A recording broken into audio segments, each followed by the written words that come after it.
métro et j'étais en attente dans un coin, j'étais adossé à un poteau quelque part. J'attendais la personne qui allait venir me chercher pour m'aider à faire quelques courses. Et là, j'étais en attente et je vois le métro. Mon métro est bien évidemment parti. Mais je vois d'autres métros qui arrivent. Le train s'arrête. Les gens sortent, le train démarre. Après, l'autre train arrive après peut-être 5 minutes. Le train s'arrête. Les gens sortent, le train démarre. Et un autre train qui arrive. Là, je voyais qu'à chaque fois que le train arrivait, il y avait une foule de personnes qui descendaient du train. Une foule, et chacun prenait des directions diverses. Il y avait du monde. Mais à 10 secondes après, je voyais que c'était vide. Il n'y avait plus personne. Là, je me suis interrogé. Ces gens-là, où vont-ils? Pourquoi sont-ils pressés?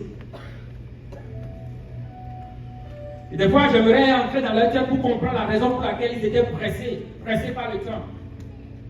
Ouais, je comprends que nous vivons dans un pays où tout le monde est pressé. Mais est-ce que nous sommes pressés pour les vraies choses? C'est une question. Apocalypse 12, verset 12. C'est pourquoi réjouissez-vous aux cieux, et vous qui habitez dans les cieux. Malheur à la terre et à la mer, car le diable est descendu vers vous animé d'une grande colère, sachant qu'il a peu de temps. Et parce qu'il sait qu'il a peu de temps, le diable manifeste toute sa fureur. Il manifeste toute sa fureur constamment. Et vous avez certainement appris récemment dans les nouvelles, plus le temps passe, plus le diable est en colère, parce qu'il se rapproche de sa fin. Et dans les nouvelles récemment, nous avons appris, tout le monde, certainement certains ne sont pas informés, mais il y a eu 2 frères qui parcouraient les maisons, qui sonnaient et qui tuaient des gens. Et ils faisaient maison après maison. C'est paru dans les nouvelles.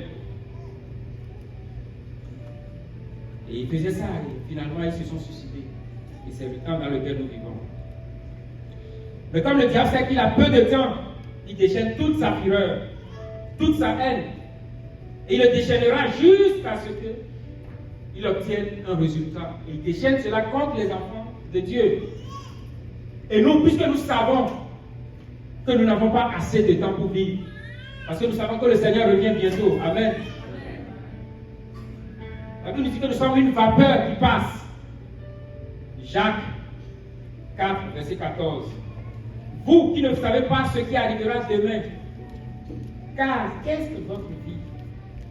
Vous êtes une vapeur qui paraît pour un peu de temps et qui ensuite disparaît.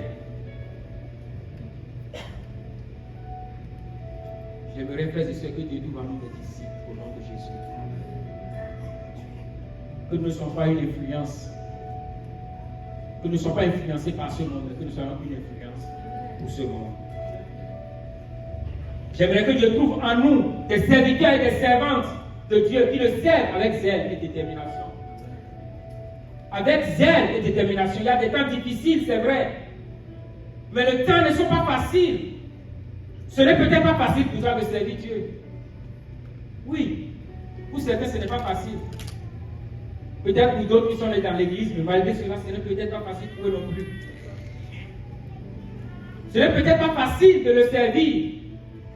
Mais par sa grâce et par son esprit, nous allons pouvoir y arriver. Amen.